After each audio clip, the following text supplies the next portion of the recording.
না জেনে শিরিক করলে তার বিধান কি? না জেনে শিরিক করলেও পাপ হবে। জেনে শিক্ষা একটা দোয়া আছে না, আল্লাহুম্মা আউযু বিকা আন উশরিকা বিকা মা আলাম ওয়া আস্তাগফিরুকা মা লা আলাম। অর্থাৎ তাহলে যেটা জানি না তার কাছ থেকে আমি ক্ষমা চাচ্ছি, তাহলে বোঝা যাচ্ছে না জেনে শিরিক করলে কি হবে? পাপ হবে। অতএব আপনাকে যে প্রথমে আল্লাহ একটা কথা বলেছেন, ফাআলাম আন্নাহু লা ইলাহা ইল্লাল্লাহ, তুমি জানো, তুমি বুঝো আল্লাহ ছাড়া সত্য কোনো মাবুদ নাই। এই যে কথাটা আপনি এটাই জানলেন না কেন? এটা 1 নম্বরে জানতে হবে।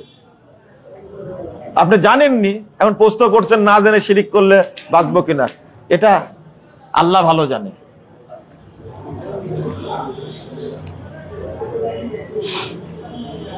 বিনা প্রয়োজনে মোবাইল ফোনে ছবি তোলা শিরিক।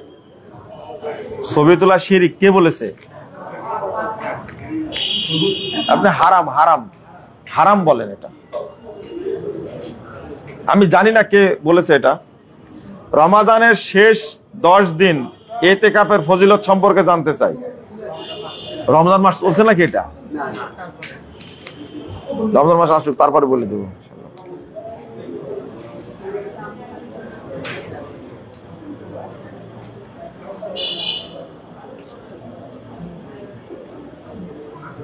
একটা প্রশ্ন করেছে, এই প্রশ্নটা না করলে ভালো ছিল। টুথপেস্ট দিয়ে ব্রাশ করলে মিসওয়াকের সোয়াব পাওয়া যাবে? ফতোয়া নুরুল আল দারব, শেখ সালেহ আল উসাইমিন। তো আমি কি বলবো এখানে? সব তথ্য দিয়ে দিছে। বুঝে না। বর্তমান দেশের পরিস্থিতিতে আমরা কোন দলকে সমর্থন দিব?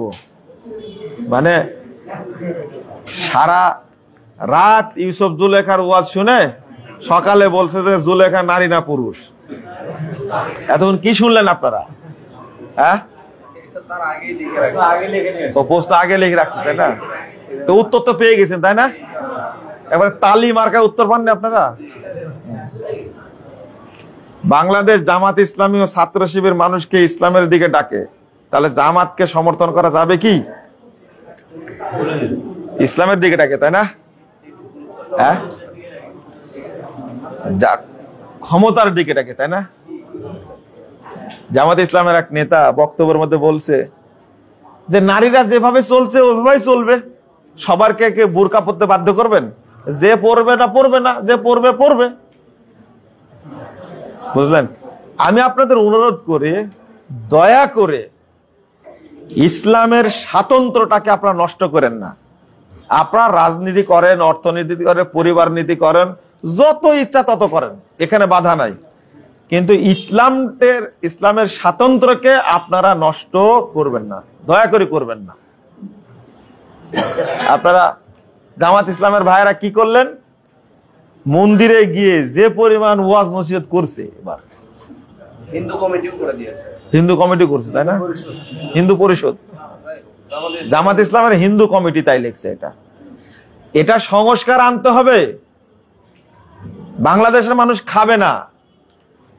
আপনি যদি আওয়ামী লীগ বিএনপির মতো করে মাঠে নামেন, খাওয়ান, আপত্তি নাই।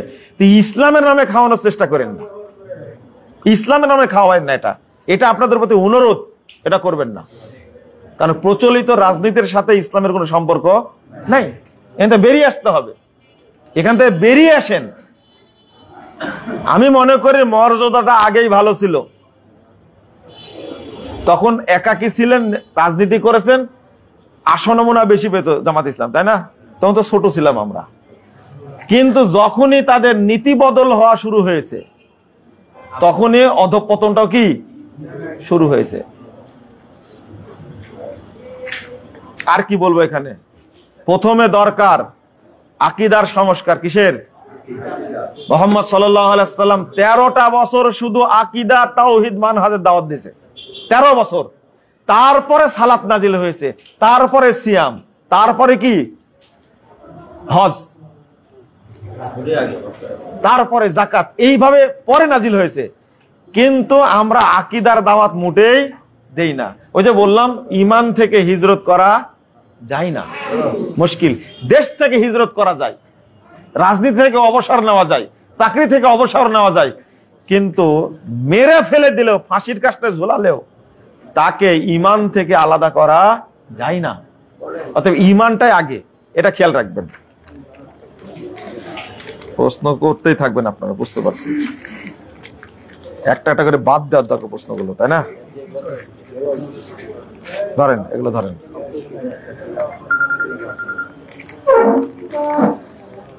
কেউ যদি এরকম মনে করে যে আল্লাহ তো পাপ ক্ষমা করেন, পাপ করে ক্ষমা চেয়ে নিব, তোমার পাপ কোনোদিনই ক্ষমা হবে না। আল্লাহর সাথে কুফরি করছে কেন? দেখা সব উত্তর দেবো, কোনো সমস্যা নেই, থামেন ইনশাল্লাহ। জেনারেল লাইন থেকে কিভাবে দ্বীনের ইলম অর্জন করবেন? চেষ্টা করলে হবে। তো হাদিস যেটা বলে, যারা আখিরাতের জ্ঞান, দ্বীনের জ্ঞান অর্জন করে না, তাদের উপরে আল্লাহর গজব নাজিল হয়। আল্লাহ রাসূল বলছেন, ইন্নাল্লাহ তাআলা ইউবগিজু কুল্লা আলিমিন বিদ-দুনিয়া জাহিলিন বিল আখিরাহ। যারা দ্বীন সম্পর্কে জানে না কিন্তু এই দুনিয়াবি জ্ঞান সম্পর্কে অভিজ্ঞ, আল্লাহ তাদের উপরে অসন্তুষ্ট, এরা হলো ঘৃণিত মানুষ, এরা আল্লাহর রহমত থেকে কি বঞ্চিত। অতএব আপনাকে এই ভাষাটা উল্লেখ করা যাবে না। জেনারেল লাইন থেকে কিভাবে ইলম অর্জন করা যাবে, ওই জেনারেল লাইনে যাওয়াটাই হারাম, না জায়েজ। এখন তো আরো না জায়েজ, কারণ ইসলামিক লাইনে মাদ্রাসায় পড়ে এখন ইঞ্জিনিয়ার হওয়া যায়, ডাক্তার হওয়া যায়, আর জেনারেল লাইনে পড়লে বানর হওয়া যায়, জানোয়ার হওয়া যায়। এই বর্তমানে ডাক্তারগুলোকে ডাক্তার না ডাকাত, কসাই কসাই। গতকাল রাত্রে একজন ইঞ্জিনিয়ারের সাথে দেখা, তা আপনি যে ইঞ্জিনিয়ারের বিরুদ্ধে এত ভালো করে বলেন 100 ভাগ ঠিক আছে, কিন্তু আরো একটু কড়া করে বলা উচিত, কারণ ইঞ্জিনিয়ার মানে জানোয়ার এরা। তবে এর মধ্যে ভালো কিছু জানোয়ার আছে, আলহামদুলিল্লাহ, ইঞ্জিনিয়ার আছে ভালো, সবাই খারাপ এটা বলছি না আমি। কিন্তু আপনারা দয়া করে বাচ্চাদেরকে জেনারেল শিক্ষা শিক্ষিত করবেন না। আপনারা মুসলিম, কোন মুসলিম ব্যক্তি তার সন্তানকে জেনারেল শিক্ষায় শিক্ষিত করতে পারে না। আগে তাকে অবশ্যই ইসলামী শিক্ষা শিক্ষিত করবেন। আপনি জাজ বানাতে চাচ্ছেন, আপনি চাচ্ছেন যে বিশেষ ক্যাডার হবে, তো মাদ্রাসার পড়েও তো বিশেষ ক্যাডার হচ্ছে, আপনি করেন। অনেকটা এগিয়ে গেছে আলহামদুলিল্লাহ, যার কারণে ঢাকা বিশ্ববিদ্যালয়তে ইংরেজি ডিপার্টমেন্টে ফার্স্ট হয় মাদ্রাসা ছাত্র। আর নাস্তিকরা বলে ঢাকা বিশ্ববিদ্যালয়টা হয়ে গেছে মাদ্রাসা একটা। তোমার সমস্যা কি? চুলকায় তোমার? বদমাস। কি বুঝলেন? জেনারেল শিক্ষায় শিক্ষিত করবেন, আর ওই ব্যক্তি আল্লাহর কাছে ঘৃণিত। আপনি বিসিএস ক্যাডার চাকরি করেছেন, বয়স 80 বছর হয়ে গেছে, শরীর কাঁপে, জিজ্ঞেস করে দেখলাম আপনি এখনো দাদার ভাষায় বলতে হয়, ওটা বললাম না, পেশাব করাই শিখেন এখন পর্যন্ত। বিসিএস ক্যাডার মুতাই শিখেন এখন পর্যন্ত। কথা কি বুঝতে পারলেন? এটাতে কি করলেন আপনি? বিসিএস ক্যাডার মসজিদে ঢুকাই শিখেন এখন পর্যন্ত, ওযু করাই শিখেন এখন পর্যন্ত। এর কোনো দাম আছে বলেন দেখে? কোনো দাম নাই। মুরব্বী হয়ে গেছে এই লোকটা, দাড়ি পেকে গেছে, মাজা বাঁকা হয়ে গেছে। জিজ্ঞেস করছি, বলেন আল্লাহ কোথায়? যে আল্লাহ তো সব জায়গায় থাকে। ও এখনো বিসিএস ক্যাডার কি, ও মানুষই হতে পারেনি এখন পর্যন্ত। যে বিশ্বাস করে আল্লাহ সব জায়গায়, সে কি মানুষ? সি সি সি, এটা কুফরি আকীদা। তাহলে আপনার এই শিক্ষা দিয়ে কি করবেন? আল্লাহ রাসূল বলছেন এরা আল্লাহর কাছে সবচেয়ে ঘৃণিত মানুষ। নাউজুবিল্লাহ। সহশিক্ষা কি জায়েজ? যা বললাম তো শুনলেনই আপনারা। হ্যাঁ, সহশিক্ষা জায়েজ না হারাম? হারাম। কিন্তু আমি বলে কি লাভ আছে? আমি বলার আগে আব্দুল্লাহ ইবনে ফজল বলেছেন, তার বক্তব্য শুনেছেন। তার পরে শুনেছেন আব্দুর রফ খুলনার কথা শুনেছেন। তারপরে অধ্যাপক মুবারক আলী সাহেবের কথা শুনেছেন, বড় বড় আলেমের কথা শুনেছেন, তারা মরে গেছে। তারাও বলেছেন হারাম। আপনার কানে ঢুকছে কি? আপনি একটা ধোঁকাবাজ, প্রতারক, আপনি একটা ক্রিমিনাল, একটা মুনাফিক, আপনি একটা ভণ্ড। এতদিন যাবৎ শুনছেন, এইগুলো মানেন না। আপনার অন্তরটা হলো মুনাফিকের কারখানা। পৃথিবীতে কেউ বলেনি, কোন আলেম বলেনি যৌতুক নেওয়া হালাল, বলেছে? কি বলেছে? হারাম। আপনি নেন কেন যৌতুক? আপনি মুনাফিক একটা। আপনি টাকনুর নিচে প্যান্ট এখনো পরেন, আপনি মুনাফিক একটা। 70 বছর যাবত ওয়াজ শুনছেন, আপনি মুনাফিক একটা। এটা সাধারণ মুনাফিক না, এটা টাটকা মুনাফিক। কত দিন থেকে শুনছেন আপনি? এটা মুনাফিক, আপনার ধোঁকাবাজ একটা। এই ধোঁকাটা কার সাথে? আল্লাহর সাথে। আল্লাহর সাথে। লজ্জা করে না আপনার? শরম করে না? কত বছর যাবত বক্তব্য শুনছেন, বুড়া হয়ে গেছে, মরে যাবে, এখনো দাড়ি টান দিয়া কাটে। টান দিয়া, বুঝছেন তো? চামড়া টাইনে ধরে ধরে কাটে। মুনাফিক নাতে কি এরা? কত বছর যাবত বক্তব্য শুনছে, হারাম। আবার জিজ্ঞেস করছে সহশিক্ষা কি জায়েজ? আপনার কানের মধ্যে জাহান্নামের শিখ ঢোকালে এটা বুঝবেন না আপনি। মুনাফিক, মুনাফিকের অন্তরে কখনো ঈমান ঢুকে না। একটু রেগে গেলাম, মাফ করবেন। গণতান্ত্রিক পদ্ধতিতে নির্বাচিত সরকার, এর আনুগত্য করা কতটুকু জরুরি? আমাকে আটকাতে চেয়েছেন, তাই না? আচ্ছা, প্রশ্নটা খোলাসা করি, আমার মতো করে প্রশ্ন করে উত্তর দিই, তাহলে ভালো হবে। আঙ্কেল, এরা দাঁড়ায় থাকবে, বুঝছেন? এদিকে শুনেন। আস্তাগফিরুল্লাহ, আল্লাহ যেন কবুল করে। গণতান্ত্রিক ভাবে নির্বাচিত এরা যদি, গণতন্ত্র যদি হারামি হয়, নির্বাচিত ব্যক্তিরা যদি নাজায়েজে হয়, জালসায় এরা কিভাবে প্রধান অতিথি হয়? এইটা প্রশ্ন করবেন আপনি, তাই না? প্রশ্ন তো এইটাই। এই জন্য করেছেন যে নির্বাচিত সরকারের আনুগত্য করা কতটুকু জরুরি। শুনেন, যারা মুশরিক, যেমন আবু তালেব যতদিন বেঁচে ছিল ততদিন তার তত্ত্বাবধানে মুহাম্মদ সাল্লাল্লাহু আলাইহি সাল্লাম দাওয়াতি কাজ করেছেন। কি ও মুসলিম ছিল না মুশরিক ছিল? এটা জায়েজ না না জায়েজ? হ্যাঁ, এটা বুঝেন না কেন আপনি? যদি তাদেরকে ব্যবহার করে ইসলামের সেবা নিতে পারে, আপনি নেন। ইসলামের 12টা বাজায় না, ইসলামের সেবা নেন তাদের কাছ থেকে। আপনি জানেন, বলতে পারেন আল্লাহ রাসূল হিজরত করেছেন কার সহযোগিতায়? কার? এ ছিল মুসলিম, ও ছিল খ্রিস্টান, বিশ্বস্ত মানুষ। তাকে দেয়া উট 2টা আগে পাঠায় দিয়েছিলেন। এগুলো জানেন না আপনারা, তাই না? এগুলো ওয়াজ করে কি লাভ? আপনি সহযোগিতা নেন তাদের দ্বারা, তাদের সাথে আপনি অ্যাড হবেন কেন? শুনেন, আকীদা একটা জিনিস আর মুআমালাত আর একটা জিনিস। এই জন্য আল্লাহ রাসূলের খাদেম পর্যন্ত ইহুদি ছিল না? বাচ্চাটা মরে যাচ্ছে, তখন আল্লাহ রাসূলকে বললেন যে তুমি ইসলাম গ্রহণ করো। তখন বাচ্চাটা তার বাপের দিকে তাকাচ্ছে, তখন তার বাপ বলছে মুহাম্মদ সাল্লাল্লাহু আলাইহি ওয়াসাল্লাম যা বলছে সেদিকে লক্ষ্য করো। সাথে সাথে ইসলাম গ্রহণ করলো। রাসূল সাল্লাল্লাহু আলাইহি ওয়াসাল্লাম বলছেন যে আল্লাহ রাব্বুল আলামিন তাকে জাহান্নামের আযাব থেকে বাঁচায় দিল। কি বুঝলেন? ইহুদি সে রাসূলের খাদেম। তাহলে এইটা এক জিনিস, আর আকীদাকে সমর্থন করা আলাদা জিনিস, দ্বীনকে সমর্থন করা আলাদা জিনিস। আপনারা দুইটা কি করে ফেলেছেন? গুলায় ফেলেছেন। আর বলে দিচ্ছেন হুদায়বিয়ার সন্ধি তো করেছেন আল্লাহ রাসূল। এই সন্ধি কি ছিল যে মক্কায় ইবাদত করার মূর্তির ইবাদত করা? এই সন্ধি ছিল? হ্যাঁ, মক্কায় ইবাদত করা আর মন্দিরে ইবাদত করা, এই সন্ধি ছিল? এইটাই যদি না বুঝতে পারি আমরা, সন্ধিকে আপনার মিলাই দিয়ে সব গুলাই ফেলে দিয়েছেন একবারে। এটা তো চলে না। রাসূল সাল্লাল্লাহু আলাইহি ওয়াসাল্লাম ইবাদত করতেন, কাবা ঘরের চতুর্পার্শ্বে কি ছিল? এখন আপনি বলে দিচ্ছেন কাবা ঘরের মধ্যে মূর্তি ছিল, সেখানে আল্লাহ নবী সেজদা করলো কি করে? আপনি তো জাহেল একটা, আপনি জানেনই না এটা। কাবা ঘরের ভিতরে মূর্তি ছিল না, মূর্তি ছিল হাউলাল কাবা, কাবার চতুর্পার্শ্বে। ইবাদত করতেন কোথায়? কাবার ভিতরে। এইটা যদি কমন সেন্স না থাকে, আর আপনি বলছেন কাবার মধ্যেই মূর্তি ছিল, আল্লাহ নবী সেখানেই সালাত পড়তেন, আপনি জাহেল নাতে কি?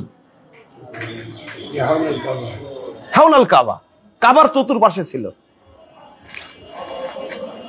ধরেন পশ্চিমা বিশ্বে গিয়ে কি বসবাস করা যাবে? না।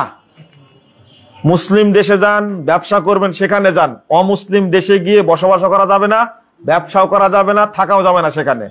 আপনি গিয়ে ওই জাপানে গিয়ে প্রশ্ন করছে, ভাই জুমা তো পড়তে পারেন না 3 মাস হলো, আপনি কে যেতে বলেছে ওখানে? 2 জন থাকলে জুমা পড়তে হবে, তাই না? হাদিস আসে না? ও 3 মাস যাবত পড়তে পারেনি জুমার সালাত, কে যেতে বলেছে ওকে? যে প্রশ্ন করছে তার আগে প্রশ্ন করেনি।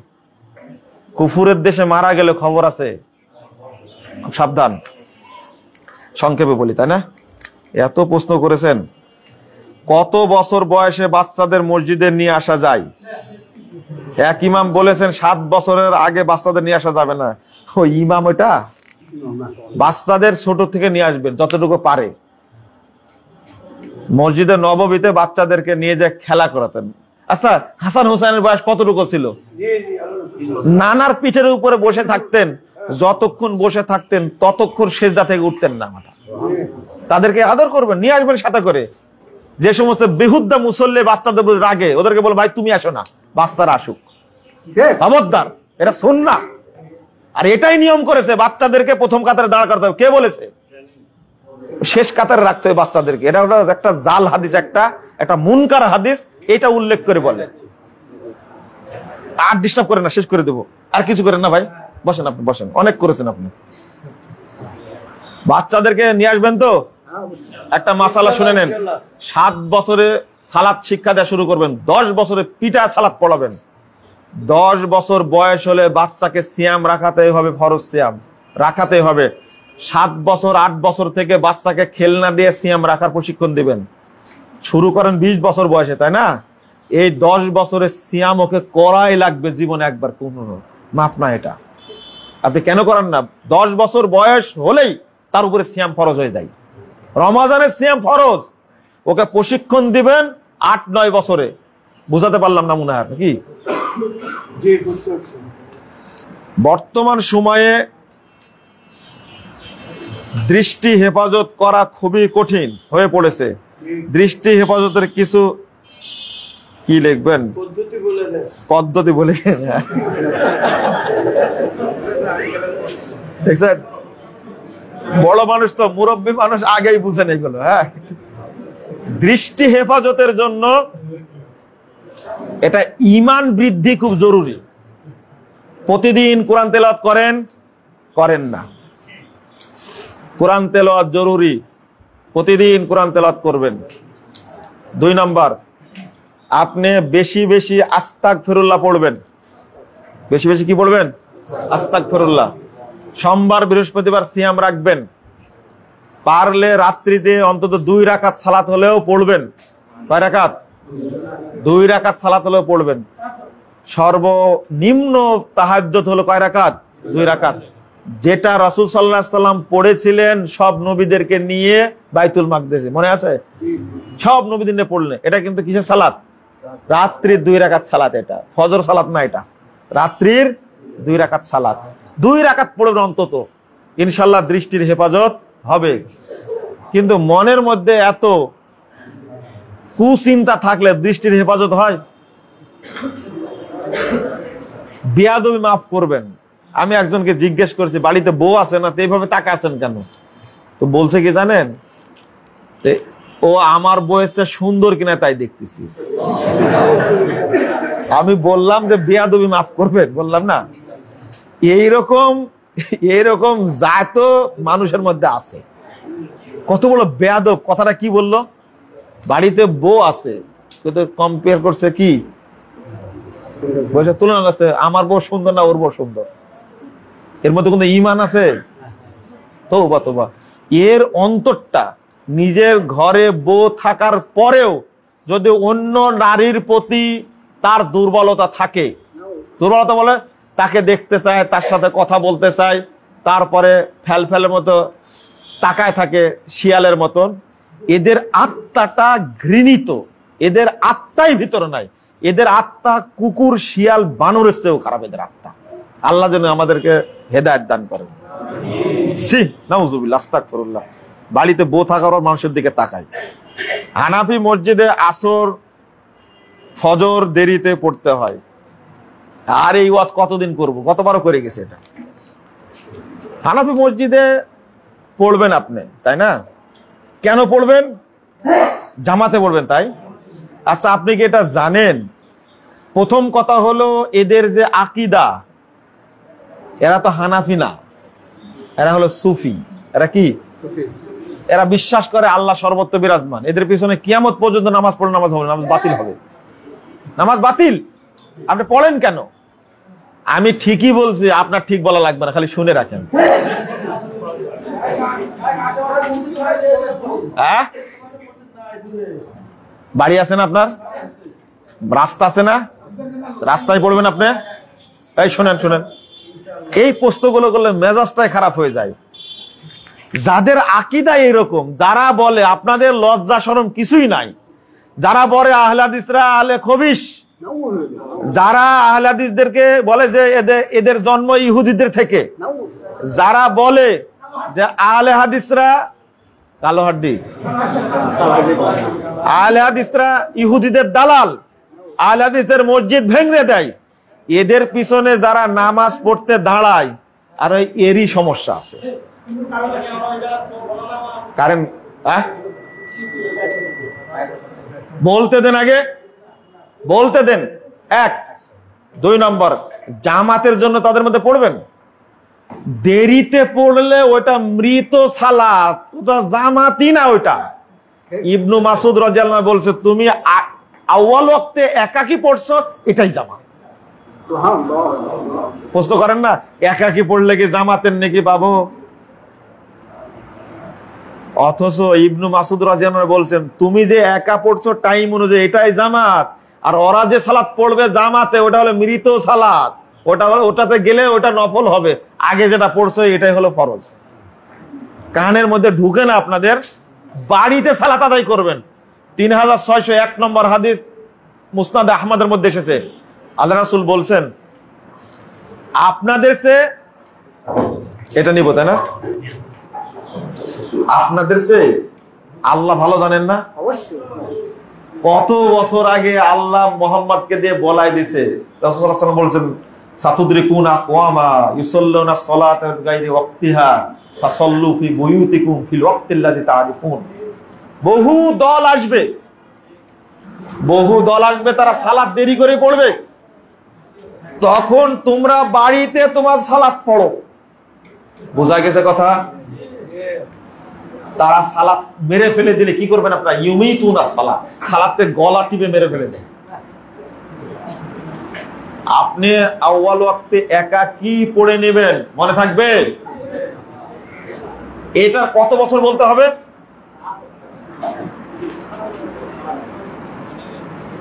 মেয়েদের পড়িয়ে, মানে মেয়ে স্টুডেন্টদের প্রাইভেট পড়িয়ে টাকা নেওয়া যাবে কি? প্রশ্ন করেছেন। ওদেরকে পড়ানো যাবে কিনা সেটাই বলেন। পড়ানোই যাবে না এদেরকে। ওই জন্য তো কোনো ভালো মেয়েও পাওয়া যায় না, ভালো ছেলেও পাওয়া যায় না, সব নষ্ট আর নষ্টা। তাও লজ্জা হয় না, তাও লজ্জা হয় না। এই জন্য আগামী 10 বছরে বাংলাদেশের সন্তানগুলো 50% সব জারোর সন্তান পাবেন আপনারা। কারণ পেটে বাচ্চা যখন আসে তখন বিয়ে করে। তাহলে এটা কি বাচ্চা হলো? হ্যাঁ, এক মেয়ের বাপ নিজে আমাকে বলছে। আহলে হাদিস মসজিদ ব্যতীত মসজিদগুলোতে কিভাবে সহিহ আকীদা ইসলামের বিষয়ে দাওয়াত দিতে পারি? মার খায়েন না, দাওয়াত দিয়ে মার খায়েন না। আহলে হাদিস মসজিদে তাই দাওয়াত দেওয়া যায় না। আপনি দাওয়াত দিবেন, ইমামদেরকে পড়াবেন, বুঝাবেন। ওরা তো আপনারা আগে থেকেই বলে দিয়েছে যে এরা হলো কাদিয়ানি, এরা হলো ইহুদি। আপনার কথা শুনবেই না ওরা। সায়েদি সাহেব, আল্লাহ তার উপর রহম করুন, এই মানুষটা আমার বইটা পড়েছিলেন 2013 সালে। তো 13 সালের 25 ডিসেম্বর আমাকে পত্র দিয়েছেন একটা 9 পৃষ্ঠা। আমি 14 সালের 7 নভেম্বর গ্রেফতার হলাম, আমিও থাকলাম উনার সাথে 3 মাস 22 দিন। তো পত্রের শিরোনাম ছিল ভুল সংশোধনের সফলতা আছে, ব্যর্থতা নেই, লজ্জারও কিছু নেই। এই শিরোনামটা জামাত শিবিরের ভাইয়েরাই লোড নিতে পারেনি। এই শিরোনামটা এই ভালো করে শুনেন, ভুল সংশোধনে সফলতা আছে, ব্যর্থতা নেই, লজ্জারও কিছু নেই। এই শিরোনামটা আপনি লোড নিতে পারবেন না, এটা বলা মাত্র আপনার ওজন নষ্ট হয়ে যাবে। এত বড় পরিচিত, সারা পৃথিবীতে পরিচিত একজন আলেম, তিনি এই শিরোনাম লিখলেন, বই পড়লেন, এবং সালাত তো আমরা একসঙ্গে পড়েছি। তিনি এত বড় আলেম হওয়া সত্ত্বেও সংশোধন করে নিতে পেরেছেন, কিন্তু আপনি মুরগির খুল্লা পাহারা দেন, আর আপনার অহংকার এত বেশি, আপনি পড়েনও না আর মানুষকে বিভ্রান্ত করেন না। কোনো পত্র লেখেনি সাইদি সাহেব, এর মুজাফফর বিন মহসিন মিথ্যা কথা বলছে। মিথ্যা কথা ইবলিসই তোমার সাথে পারে না, আমি কি করে পারবো তোমার সাথে? এরকম পত্র লিখেছেন সাইদি সাহেব, আপনারা তো বিশ্বাসই করেন না, তাই না? বিশ্বাসই করেন না আপনারা, তাই না? করেন না, দরকার নাই। শোনেন, এটাও ঠিক, সাইদি সাহেব রফুল আদান করে, তাই আপনিও যদি করেন তাহলে জাহান্নাম আপনার জন্য জরুরি। আপনাকে বলতে হবে মুহাম্মদ সাল্লাল্লাহু আলাইহি ওয়াসাল্লাম রফুল আদান করেছেন, তাই আমি করি। সালাত বাতিল, আগেই বাতিল হয়ে গেছে। রফুল আদানের হাদিস অস্বীকার করেছে, আমিনকে অস্বীকার করেছে, বুকে হাত বাঁধাকে ব্যঙ্গ করেছে, অস্বীকার করেছে। সালাত আর আছে? কোন দিন শয়তান বাতিল করে দিছে? হানাফি মসজিদের একামতের শব্দগুলো 2 বার করে দেয়, আপনি 2 বার করে না বলে 1 বার করে বলবেন, কোনো সমস্যা নেই। রাতে সূরা মুলক পাঠ কারীর কবরে আযাব হবে না মর্মে সহিহ হাদিস আছে কি? হ্যাঁ, হাদিস সহিহ, হাসান হাদিস, আলমানি হাসান বলেছেন। তবে কিন্তু হাতুড়ি লোকের কথা শুনবেন না। হাতুড়ি লোক বুঝেন তো কি লেখছে ভাই? এটা ও প্রশ্ন এইদিকে শেষ করে দিই। আউয়াল ওয়াক্তে সালাত শুরু কত সময় পরে? আমাদের জোহরের ওয়াক্ত শুরু 11:46-এ, সালাত হয় 12:45-এ। এটা কি আউয়াল ওয়াক্ত? হ্যাঁ, পাগলে ধরছে, কুত্তায় কামড়াইছে আপনাকে। শুনেন, আউয়াল ওয়াক্ত ভালো করে শুনেন, ওয়াক্ত হয়েছে 11:46-এ। এখান থেকে 15 থেকে 20 মিনিট টাইম নেবেন, নিয়ে জামাত করে দেবেন। আমি আঙ্কেল ভালো করে শুনেন, আপনার হায়াতে এটা প্রতিষ্ঠা করে যেতে হবে, বলেন ইনশাআল্লাহ। শুনেন, আমার আব্বা এমন একজন মানুষ, বেচারি এখনো বেঁচে আছে। আমি বললাম যে আব্বা, সালাতের টাইম হচ্ছে এটাতে, আযান দেন এটাতে, কারণটা কি? তাহলে কি করতে হবে বলো? যে মক্কা হজ টজ করে আসলেন, দেখলেন না ওয়াক্ত হওয়ার সাথে আযান দিয়ে দেয়? হ্যাঁ।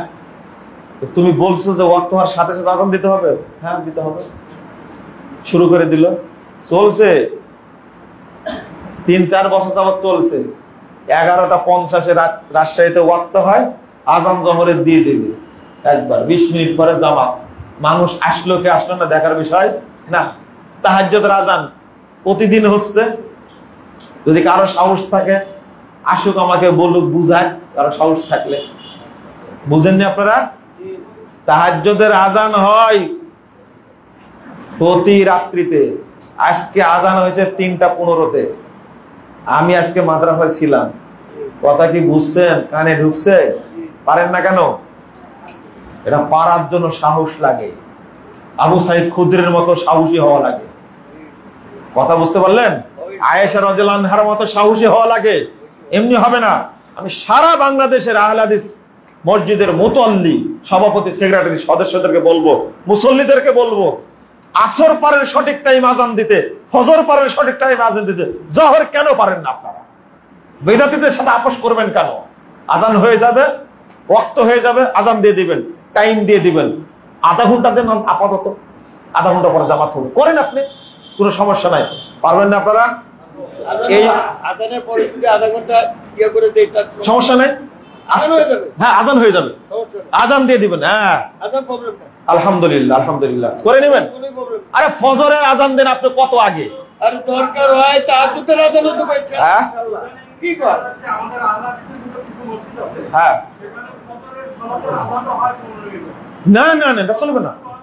না, এই যে আমার আঙ্কেল একটা কথা বলেছে খুব সুন্দর, আমরা ফজর তাহাজ্জুদের আজান দেওয়া শুরু করব, আল্লাহ যেন কবুল করে, বলেন আমিন।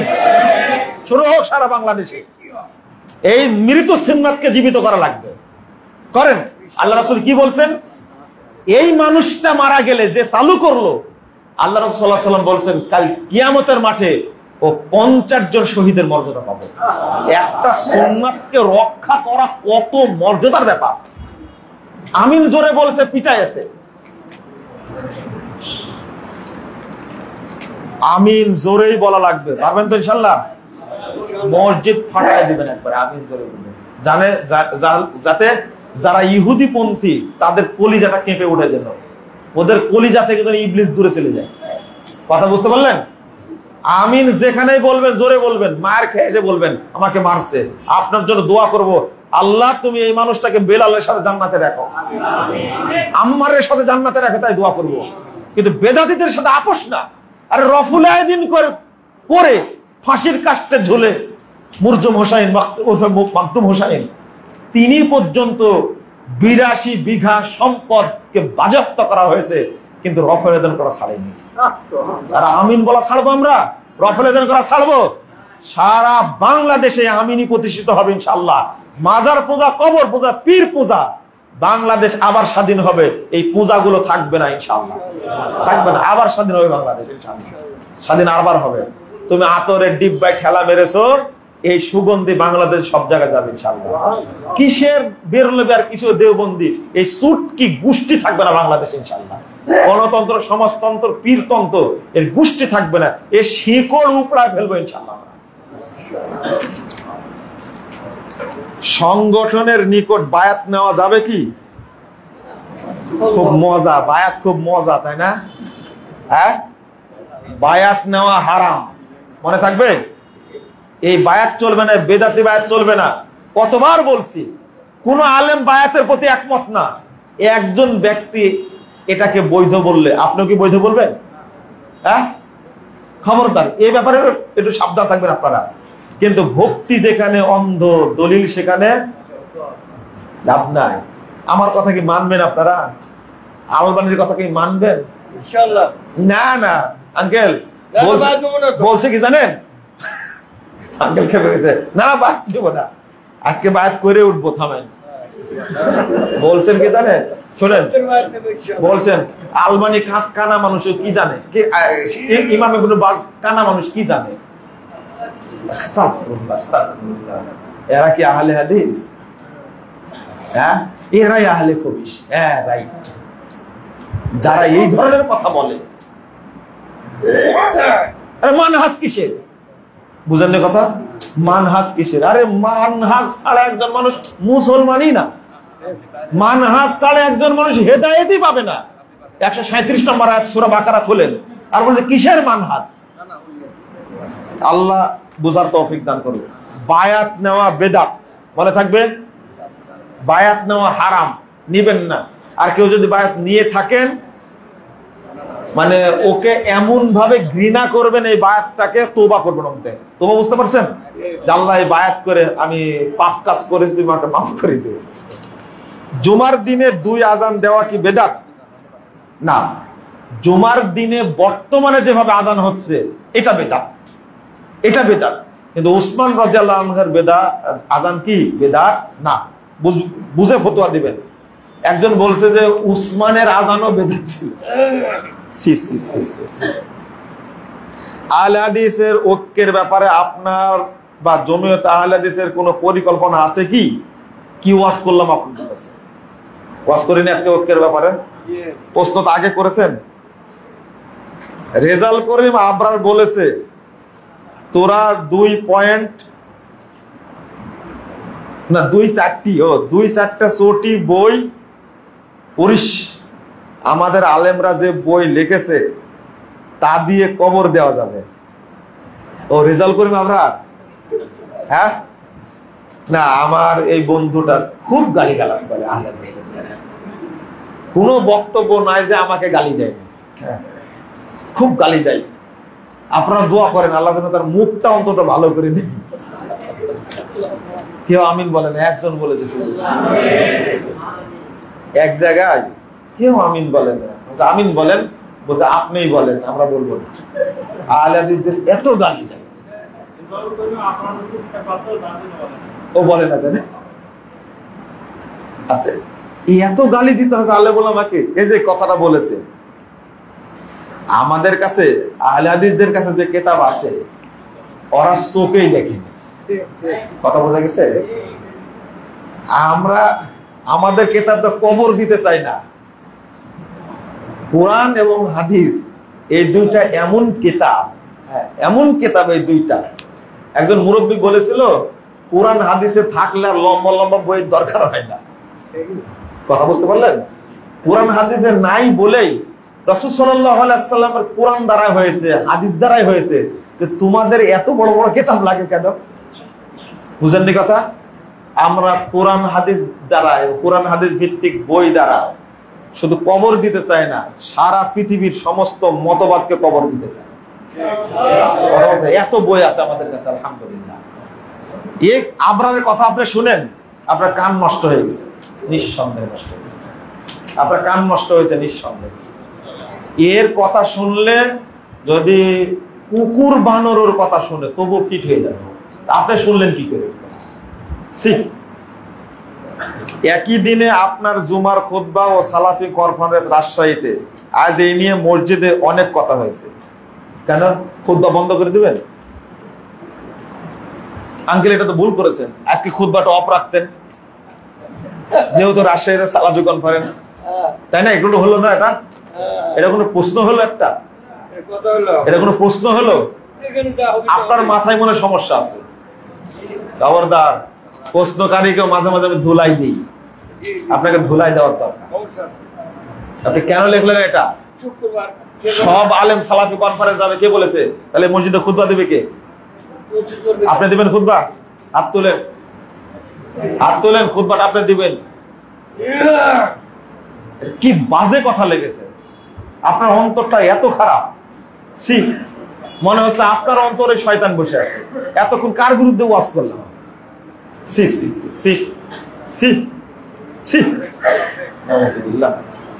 মিশরের পিরামিডে কারা বানাইলো তার যদি ইতিহাস বলতেন। পিরামিড কে বানাইছে? কে বানাইছে? পিরামিড কেউ বানায়নি। আসল তত্ত্ব হলো পিরামিডটাকে সাজানো হয়েছে, কিন্তু এইগুলো তার তৈরি। আমি এক অফিসে চাকরি করি, নামাজের সময় হলে যে যার মতো নামাজ পড়ে জামাত হয় না। একই নামাজ পড়ি, নামাজ হবে কি? একাই নামাজ পড়ি, ভাষাও লিখতে পারেন, একাই নামাজ পড়ে হবে কি? আগে বলে দিছি। ডক্টর মুস্তাউদ্দিন গণতন্ত্র জায়েজ বলেছেন। দলের নাম ইনসাফ পার্টি। কি করতে হবে? আমি করলে আমাকে প্রশ্ন করতেন, ডক্টর মুস্তাউদ্দিন সাহেব যখন আসবেন তখন আপনারা প্রশ্ন করেন, ঠিক আছে? হ্যাঁ, আমার বক্তব্য শুনলেন না? উনি কেন জায়েজ বলেছেন ওনার কাছ থেকে শুনবেন, ঠিক আছে? কাবার বড় কি লিখছে? বড় বড় ইমাম তাদের দাড়ি ছোট কেন? এত বড় আলেম তারা কি দাড়ি কাটে? দাড়ি কাটে না, ঝরে যায় মনে হয় নাকি? আপনি তাই বলতে চাচ্ছেন? এটাই তো আপনাদের ভুল হয়েছে, এটাই আপনাদের ভুল হয়েছে বুঝতে। আলেমদের ফতোয়া আর ইমামদের ফতোয়াকে আপনারা কি করে নিছেন? কারো দেখে ইসলাম চলে না। সব মুয়াজ্জিনের কি দাড়ি কাটা? আপনি কোরআন হাদিস থেকে কি শিখবেন? আহলে হাদিসরা ওই মক্কায় যে 20 রাকাত তারাবি চালু ছিল, মদিনায় চালু ছিল, ওকে তোয়াক্কা করেছে কোনোদিন? 850 বছর মক্কায় 4 ইমাম সালাত পড়াতো, মুসাল্লা 4টা ছিল। আহলে হাদিসরা কোন জায়েজ বলেছে? ওই 4 মুসাল্লা উৎখাত হয়েছে, এই 20 টাকাতে উৎখাত হয়েছে। আহলে হাদিসরা আহলে হাদিস জায়গায় আছে, যাতে ইনশাআল্লাহ। কোরআন সুন্নাহর উপরে কথা বলতে হবে, এখানে কেউ সুর ঢোকাতে পারবে না। আহলে হাদিসরা ওই নীতিতেই থাকবে। যারা বলছিল 20 টাকা তারাবি জায়েজ, তাদের মুখটা পুড়ে গেছে এখন মক্কায় যে নাই আর। ডক্টর মিজানুর রহমান আজহারি, তার ওয়াজ শোনা যাবে কি? এত ওয়াজ শুনি এটা বুঝলেন? হ্যাঁ, যে ব্যক্তি মানহাজ সম্পর্কে জানে না, আকীদা তাওহীদের ওয়াজ করে না, তার বক্তব্য শোনা যাবে না, ও আহলে হাদিস হলেও। এটাই হলো বিভ্রান্তি। আকীদার ওয়াজ, তাওহীদের ওয়াজ, শিরিকের ওয়াজ, বেদাতের ওয়াজ যারা করে না, তাদের বক্তব্য শোনা যাবে না। এই আজহারি সাহেব বলেছে আহলে হাদিস মসজিদে হানাফিরা গেলে তাদেরকে পিটা বের করে দেয়। পৃথিবীতে কোন নজির আছে এরকম? এটা আহলে হাদিসদেরকে যে মারে, এই নজিরের অভাব আছে? আজহারি সাহেবের কথা বললো কেন? ইন্স্যুরেন্স বা বীমা কোম্পানিতে টাকা রাখা যাবে কি? যাবে না। সুদ।